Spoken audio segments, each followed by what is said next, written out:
High বন্ধুরা, তো আজকে গেছিলাম আমার হাজব্যান্ডের অফিসে। ও আমাদেরকে বললো যে চলো আজকে তোমাকে আমার অফিস, আমার চারপাশটা ঘুরিয়ে দেখিয়ে নিয়ে আসবো। তো সেই জন্য খুব তাড়াতাড়ি করে বিকেলবেলা বেরিয়ে পড়লাম বাচ্চাকে নিয়ে। আর আমার ননদ সঙ্গে ছিল, আমার ননদ আর আমার হাজব্যান্ড, সবাই মিলে বেরিয়ে পড়লাম। তারপরে গেছিলাম, চতুর্দিকটা ঘুরে দেখলাম, খুবই ভালো লেগেছিল। ওদের চারপাশটা এত সুন্দর, মানে খুব সাজানো গোছানো, ভীষণ সুন্দর।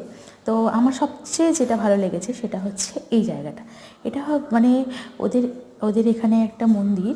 তো এই মন্দির একটাই জায়গা যেখানে একটাই ছাদ আছে, এবং একটাই ছাদের ভেতরে সমস্ত ঠাকুর, মানে আমাদের হিন্দু, খ্রিস্টান, মুসলিম, মানে সবার মানে ভগবান, সবাই যে যে ধর্মকেই মানে রেসপেক্ট করে, সেই ধর্ম সব কিছুই এখানে একই জায়গায় বাঁধা। তো আমার খুব ভালো লেগেছে। তো মানে আমার সন্তান তো খুবই ছোট এখন, আমি ওকে দেখাতে পারছি না, ও বুঝতে পারছে না। ও যখন বড় হবে না, কখনো যদি মানে সুযোগ পাই, ওকে আমি এইভাবে এইরকম জায়গায় নিয়ে আসতে চাই যেখানে সব কিছু একসাথে। কারণ আজকাল চারদিকে যে ঘটনাগুলো ঘটছে না, এগুলো দেখে মনে হয় যে সন্তানকে কেনই বা না আমরা ছোটোবেলা থেকে সমস্ত ধর্ম এক, সব কিছু এক, মানুষই এক, তো এগুলো কেনই বা না শেখাবো। তো ওদের এই জায়গাটা আমার এতটাই ভালো লেগেছে, ওকে আমি বারবার দেখাচ্ছিলাম। বাট এখন তো খুবই ছোটো, কিছুই বুঝবে না, ওর কাছে সবই মানে একটা দেখাই মাত্র। তো ওর যখন আস্তে আস্তে স্পিরিচুয়ালিটি ডেভেলপ করবে, তখন ওকে আমি মানে আস্তে আস্তে এই জিনিসগুলো শেখাবো, যে ধর্ম বলতে কিছু হয় না, মানুষই সবার প্রথম, তারপরে মানুষের ধর্ম। তো তারপর আমরা মানে চলে গেছিলাম। আর ওদের যে অফিসের মানে যে স্যার যিনি ছিলেন, তিনি সত্যিই মানে খুবই ভালো। আর ওকে বারবার করে বলছিলেন নিন আর হচ্ছে পুজো করুন।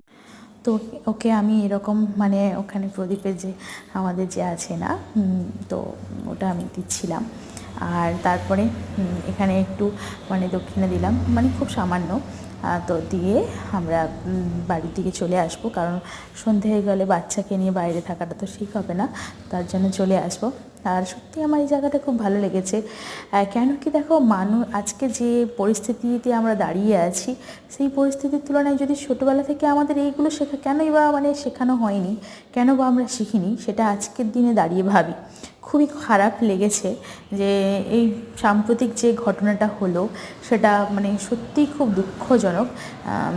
মানে ভাবলে খুব অবাক লাগে যে আমরা কোথায় বাস করছি এখন, কোন জায়গায় বাস করছি। সত্যি আমরা পড়াশুনো করেছি, এত বড় হয়েছি, কোনো শিক্ষাই অর্জন করতে পারিনি। তো আজকের মতো ব্লগ এইটুকুই, দেখা হবে আবার নেক্সট কোনো ব্লগে। টাটা।